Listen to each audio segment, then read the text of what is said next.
تۆ بۆ سەربەرزی خەڵک لە دواوە قسەت پێەکە، لە پێشەوە قسەت پێ ناکە، لە بەرامبەرت ناوێرێ بکۆچی، بۆی ئەگەر قسە قیمەتی هەبێ لە پێشەوە ئەگری، مادام لە دواوەیە وەکو ئاینەی سیارەکەم سەیریەکەم، من سیارە لێ ئەخوڕم، تۆش کە سیارە لێ ئەخوڕی، جامێکی گەورە لە پێشمانە مەترێک بە مەتر و نیوێک، ئێمە بەس تەرکیزمان لەسەر پێشەوەیە، چکۆم بەرەو پێش ئەڕۆم، جار سەیری دواوە ئەەکەم ئاوێنەیەکی دەسامتینی لە ناوڕاستی جامەکەیە بە هەر سێ جامەکە ئەوەی دوو ناو لە بەدەست نابێت، سەیری ئەم لاولاکەم زالۆریەک شتێک، جار گوێ قوڵاق بکە، خائفا يترقب، جار گوێ لە دواوە بگرە بزانە خەڵک چیڵێ، ئەگەر خراپەتیایە خۆت چاکە، ئەگەر ڕێگەکەت حەقە با خەڵکی بۆ خۆی بڵێ. الحمد لله الصلاة على رسول الله. والله لو صاحب الإنسان جبريل لم يخلص المرء من قال ولا قيل. قد قيل في الله أقوال مدبجة تتلى إذا رتل القرآن ترتيلا. قالوا بأن له ولدا وصاحبة زورا عليه بهتانا وتضليلا. هذه مقالتهم في الله خالقهم، فكيف إن قيل فينا بعض ما قيل. من هربوا هذا سبيعكم شاعر أفرمي والله لو صاحب الإنسان جبريل، أجر إنسان هاورتي جبرائيل بكا، جبريل عليه الصلاة والسلام أميني وحي خاوني شرصت بال، نك إنسان، نك خالو زايك وآمو زايك ودراوسيك وشركة دكانك، والله لو صاحب الإنسان جبريل لم يخلص المرء من قال ولا قيل. بخال قيل قالوا وتيوتي خلطي دور ناكيتو بويا الريقي خواب توزروا إيشي خوات بكا حد شي خلق أيلي باقي، حد شي خلق بتو أيلي باقي،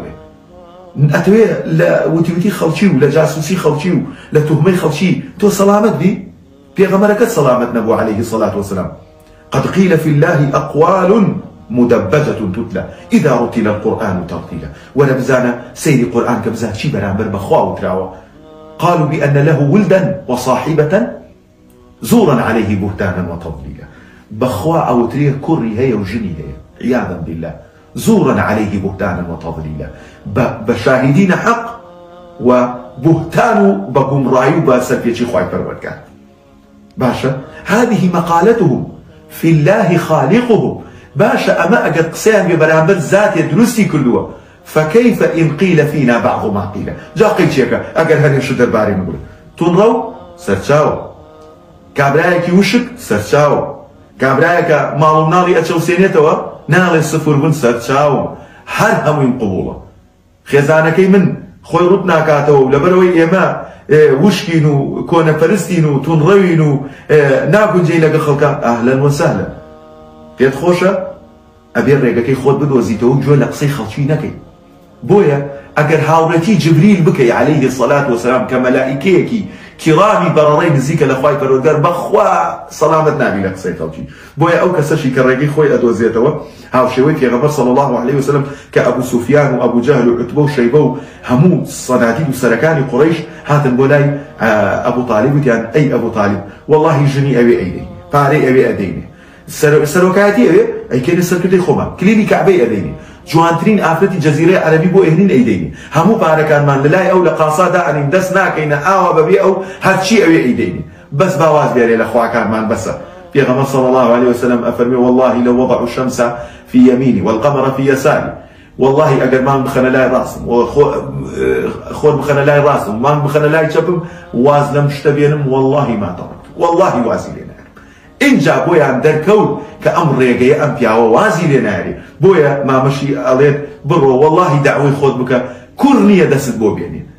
باشترين وبأدبترين وشياوترين وبياماقلترين خلشي قريش بايتو أكلم إنسان أجر صاحبي مبادئ وبرنامج فكيف إن قيل فينا بعض ما قيل بابا تري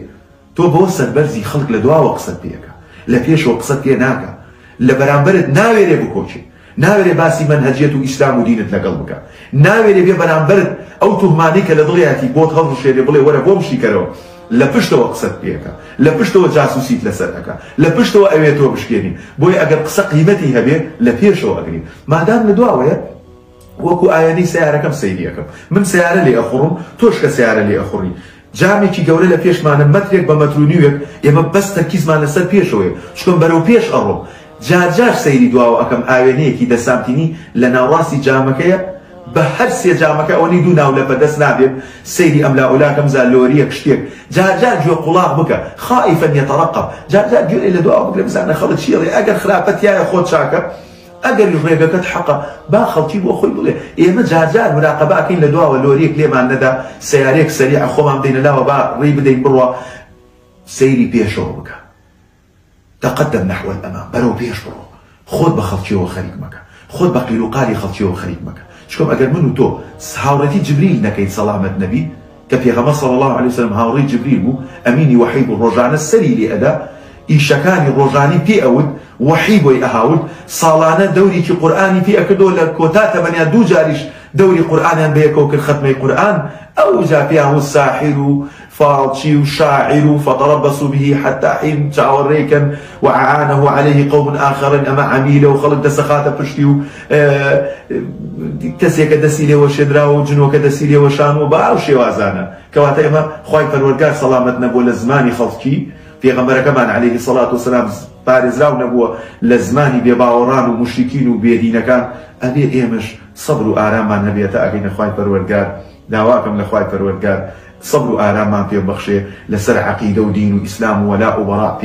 پێداگیرمان بکە دوو ڕۆژی تر ئەم شتانی کە ئەیبینین هیچی نامێنێت هەمووی ئەبێتە ئەرشیفی ذکرەیات و ئێمەش ئەچینە ناو ئەرشیفی ذکرەیاتی خەڵک خوای گەورە دینمان سەڵامەتکە نوێژ و ڕۆژ و تاعەت و عیبادەتمان لێ قبوڵکە و لە ڕۆژی قیامەتە لەگەڵ جیبریل و مەلائیکەتەکان و پیاوچاکان و صدیقین و شوهداء لە بەهەشتا جێمان بکاتەوە آمين وصلي اللهم على محمد وعلى آله وصحبه أجمعين استودع الله دينكم وأماناتكم وخواتيم أعمالكم خوتان و ماڵ و مناڵ و ئیش و کار و کەسابەت و ژیانی دنیاتان بەخوای گەورە ئەسپێرم و دڵنیایشم خوای پەروەردگار سپێراوەکان زایە ناکە. السلام عليكم ورحمة الله وبركاته.